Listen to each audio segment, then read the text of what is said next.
What is going on, everybody? This is Aiden, Bandwagon Sports. This is going to be the start of a brand new series. This is going to be the Bandwagon series. This is the video, or these are the series. If you guys participated in the polls that I posted a couple weeks ago, maybe a month ago, um, I'm going to do two separate, um, two separate teams for this series.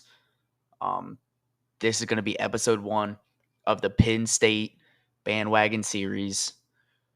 This video is going to be a 2023 season recap. We're going to go through the schedule. We're going to look at the games, scores.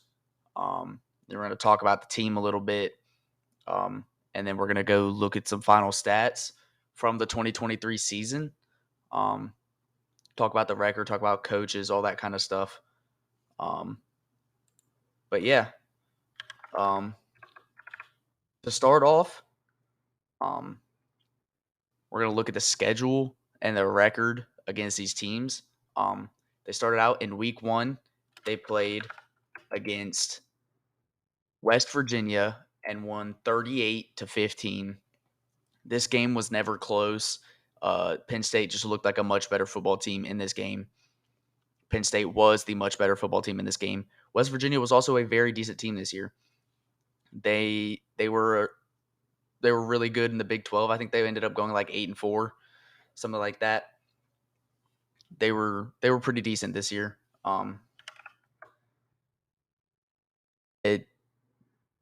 This game, it was fun to watch.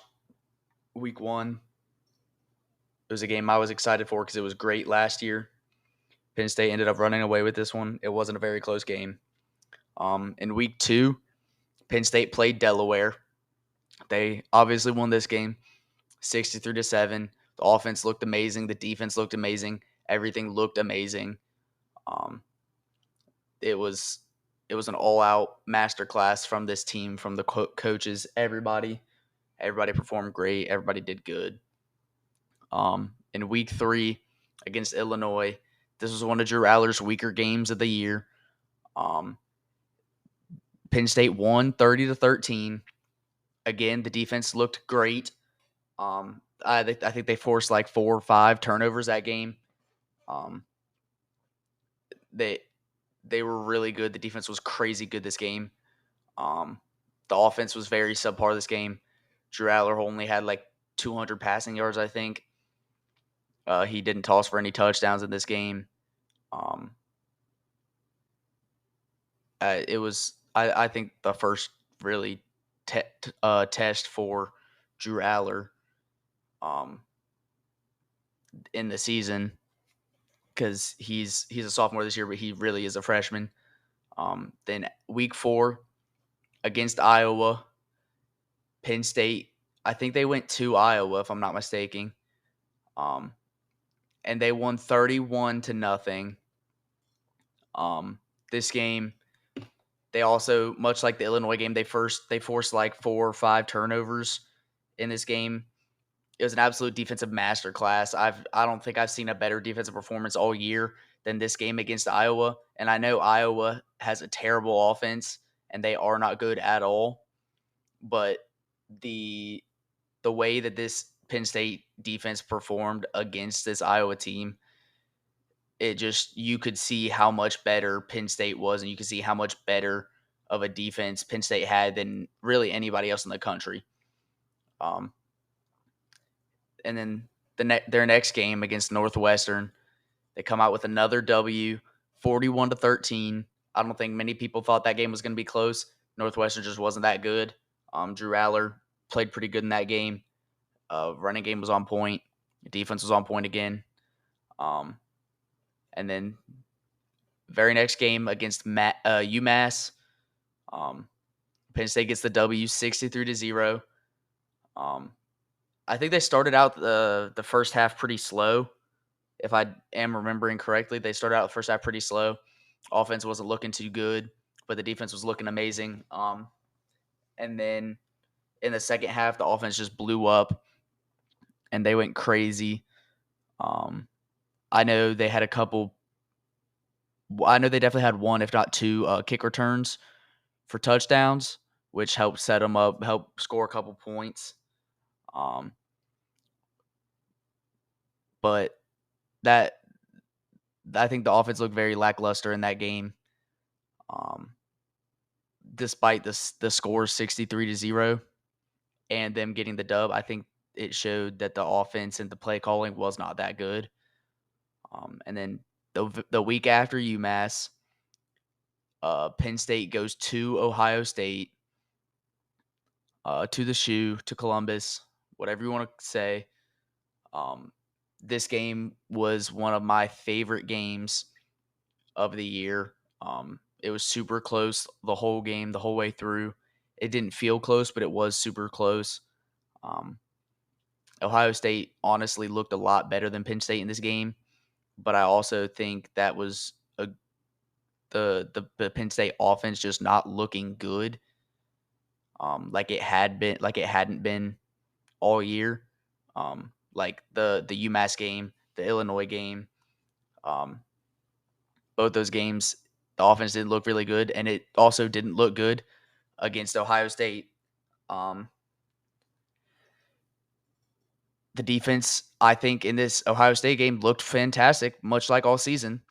Um, this was their first loss. This was Penn State's first loss of the season, 6-1 at this point. Heading into Indiana, which that game was really close.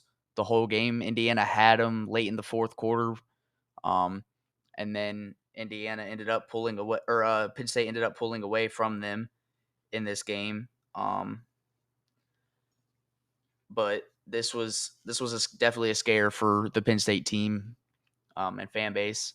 Then the week after that, they play Maryland, blow out Maryland. Maryland at this point was like I think they were a top 25 team, or maybe like a lot of people were talking about them being a top 25 team because they were like 6-0. I think their only loss at that point was to Ohio State. But then they played like Ohio State, Penn State, and Michigan like back to back to back and lost 3 games, something like that. Maybe that was Rutgers. No, it was definitely Maryland. Anyways, they win against Maryland. Their offense looked a lot better in this game, and their defense still looked incredible. They got the W in this one, and that put them at 8-1 on the season. And I believe at this point they were ranked like 5 or 6. Then they go to number 2 Michigan. No, Michigan to number 2 Michigan comes to them in Happy Valley. Again, a close game the first half, and then the Penn State offense just shut off. They got cold, and they just flat out sucked in the second half. And so did the defense. The defense was terrible in the second half. Michigan didn't throw a single pass the entire second half of the ball game, and they still came away with the win. The Michigan offensive line, running game just looked dominant, and it made Penn State look like a JV football team. That was the first time this season that I had watched Penn State look bad on the defensive side of the ball. Just the talent and the ability of this Michigan team to just straight up bully and make Penn State's elite, and yes, I will say elite defense look like a JV football team. Just an absolute masterclass from Michigan on the offensive side of the ball. They just looked fantastic. Week after that, Penn State plays Rutgers in week 11 or week 13. I don't even know. I can't even keep track of the weeks anymore. In week whatever, they played Rutgers. This game was another game where the offense did not look that good. And if I'm not mistaken, this is when Mike Yurcich was fired. Because their offense just did not look good. They did win against Rutgers 27-6. Again, the defense looked fantastic, and the offense just was lackluster. After that, rivalry week against Michigan State, Penn State just flat out dominated this game. 42-0. The offense and defense both looked elite. Defense as usual, offense surprisingly looked elite. But this set Penn State up for a good New Year's Six bowl game against a good, solid opponent. Penn State goes on. They get scheduled Ole Miss in the Peach Bowl in Atlanta. Um, it was a the first half was a great game. Looked good. I think Penn State was down 7, maybe 10 at halftime. Um, but their offense just fell flat on their face in the second half. I don't think Penn State scored at all. Maybe they scored once or twice in the second half, and their defense also did not look good in this game against Ole Miss. But I also think that was due to the fact that Ole Miss's offense is just that good. I think it was by far the best offense they played all year. And yes, I'm saying Ole Miss's offense is better than Michigan's, and Ole Miss's offense is better than Ohio State's. Um, I think Ole Miss just had a better offense than they had seen before, and they had more variety, more versatility to do different things. And that allowed Ole Miss to ultimately win this game. Penn State finished the season 10-3. And all three losses did end up coming to top 10 teams in Ole Miss, Michigan, and Ohio State. There were some games against, Delaware, UMass, they're going to look dominant, but like Maryland, Michigan State, Northwestern, West Virginia, where this Penn State team looked dominant.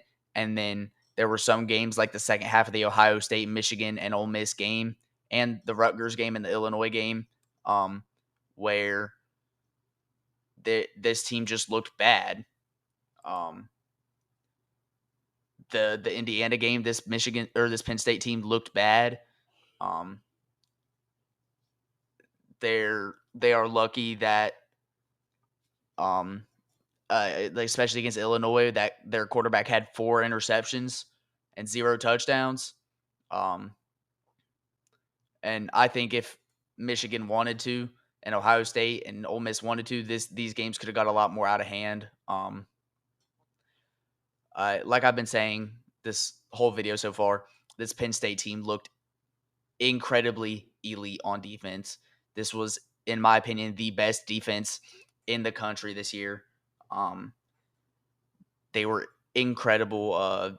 Had a bunch of stars: Chop Robinson, Kalen King, Abdul Carter, Johnny Dixon, who, in my opinion, was their best player. Adisa Isaac, lots of athletic freaks. I listened to the Joel Klatt podcast, and I remember him talking about the Ohio State and Penn State game. It was like the preview for that game. And he was talking about how big and athletic and tall this Penn State defense was, how fast they were, how just incredibly athletic they were. And you could see it in that Ohio State game, especially in that first half when, if I'm not mistaken, Penn State was winning, or maybe it was 13-12 at halftime, something like that. But you could see the entire season how athletic and how fast and how big and how strong and how tall and how just incredible this defense was. Manny Diaz, the defensive coordinator. He left and he took the head coaching vacancy at Duke. The whole season, this defense was incredibly good.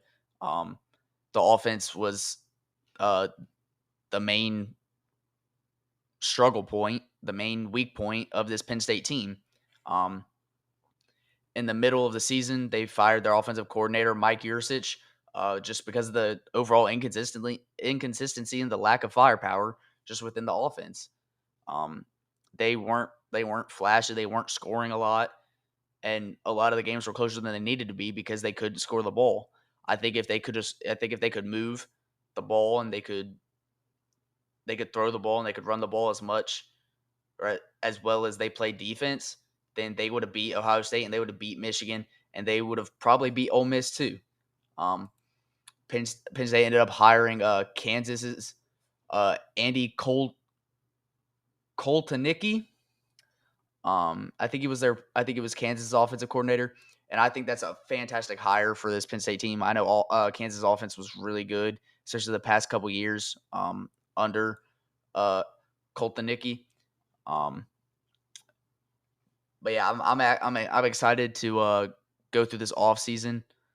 um, and just look through. And I'm excited. I'm excited for the offseason. I'm excited for next season and this Penn State team. Um, we're gonna look at some stats now. Drew Aller on the season was 200. He had 233 completions out of 389 attempts. So he was about 70%. I want to say like 72% completion percentage. He had 2,631 passing yards, 25 touchdowns, and 2 picks.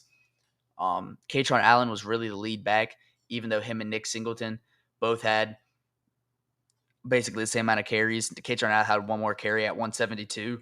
Katron Allen had 902 yards and 6 touchdowns.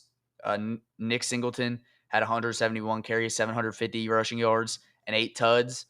Keandre Lambert-Smith was really the number one receiver, the number one option in this passing game. He had 53 catches, which was the most on the team, and 673 receiving yards, which was the most on the team. He also had 4 touchdowns. Another one of their lead receivers was Dante Cephas. He had 22 catches for 246 yards and 2 touchdowns. Nick Singleton and Katron Allen were also incredible pieces in the passing game. These numbers aren't going to jump off the screen at you. I think what really jumps off the screen is having 2 backs with 170 carries, 170 plus carries, and having 700 and plus yards both or each, and also having 6 touchdowns, 6 plus touchdowns each. I think that's really what stands out to me, and that's just an incredible feat for this offense. And I also think that's why their offense didn't look as good, because their offense couldn't throw the ball as well as they could run the ball. And when they couldn't run the ball, their offense couldn't move the ball. Some of the defensive stats, we're going to look at just 5 of their, in my opinion, their best players. Abdul Carter, he had 49 tackles, and he had 49 tackles, 5.5 sacks, and an interception. He had a forced fumble, which from the D line, he was an edge rusher. He wasn't a defensive lineman, but as an edge rusher and linebacker, that's really good. Adisa Isaac had 37 tackles, 7.5 sacks, which led the team. A forced fumble and a fumble recovery. Chop Robinson, arguably Penn State's best defensive player. He had 15 tackles, 4 sacks, and 2 forced fumbles. He was hurt for a good portion of the year, which is why his numbers aren't as high. Kalen King, I also believe, was out for a little bit. He had 29 tackles and 2 passes defended. Johnny Dixon's, in my opinion, he's my favorite. Not only my favorite, but also, in my opinion, their best player on the defensive side of the ball. He had 26 tackles, 4.5 sacks, an interception, and a forced fumble. He was all over the place. He was crazy good. He had basically the same stats as Abdul Carter, but from the cornerback position. But yeah, this defense was elite. Lots of talent, lots of depth on this team. Reminds me a lot of 2021 Georgia's defense. Just athletic freaks, big, fast, strong, tall, well coached. Just incredibly good defense. And their offense is probably like 2018 Georgia, 2017 Georgia. They could pass the ball a little bit, but really their main focus was running the ball. They had 2 backs that were really good. They had one really standout receiver. And the reason I'm comparing them to Georgia teams and Georgia units is because I'm a Georgia fan, and that's just what I know. But yeah, we'll probably be getting one of these episodes a week. Just going over Penn State, going over just what's happening with Penn State. And we are also going to be starting another one of these in the coming days. I think I'm going to do Kentucky. Kentucky's the other team we're going to be looking at. Their team is on the up. which I think is going to be good for that Kentucky program. But anyways, let me know your guys' thoughts in the comments down below. Praise God, and I'll see you guys in the next one. Peace.